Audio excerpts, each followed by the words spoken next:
তো হ্যালো বন্ধুরা, আসসালামু আলাইকুম। তো কেমন আছো সবাই? আশা করছি অনেক ভালো আছে। তো আমিও ভালো আছি। তো বন্ধুরা, আমি একটু যাব আজকে রামপুরহাট। তো তার জন্য আমি বাড়ি থেকে চলে এলাম। তো আমি এখন আছি বিষ্টুপুরে, ঠিক আছে। তো বিষ্টুপুরে একটা চার দোকান আছে।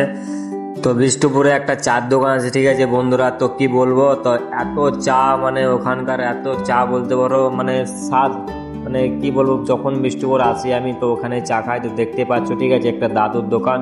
তো ভিডিওটা আমি ওখানে করেছিলাম, তো দেখতে পাচ্ছ দাদুকে। তো যদি কেউ চিনে থাকে তো অবশ্যই কমেন্ট করবা আমাকে। আর এখানে কে কে চা খেতে আসো সেটাও আমাকে বলবা।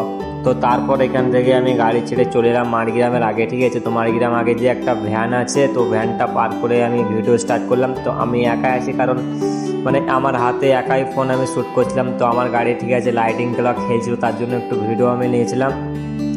তো ফাইনালি ওখান থেকে ডাইরেক্ট চলে এলাম আমরা রামপুরহাট, ঠিক আছে। তো আমি এখন স্টেশনে আছি। তো দেখতে পাচ্ছ স্টেশনটা, আর পেছন ক্যামেরা দেখতে পাচ্ছ স্টেশনটা, এটা হচ্ছে রামপুরহাট স্টেশন। তো কি বলবো, মানে এই ভিডিওটা, ঠিক আছে, মিনি ব্লগ হিসেবে ধরে রাখো সবাই। তো এমনিতে বন্ধুরা গাড়িতে যখন থাকি সেটা আলাদা ব্যাপার, ঠিক আছে। সেটা তো রাত্রেবেলায় সারা রাত গাড়ি চালার পর মানে রাস্তাতে চা খাই।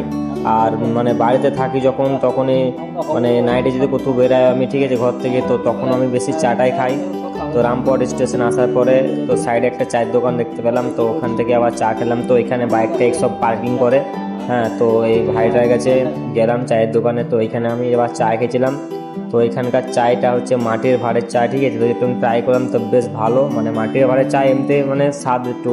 তো চলো, ভিডিওটা এত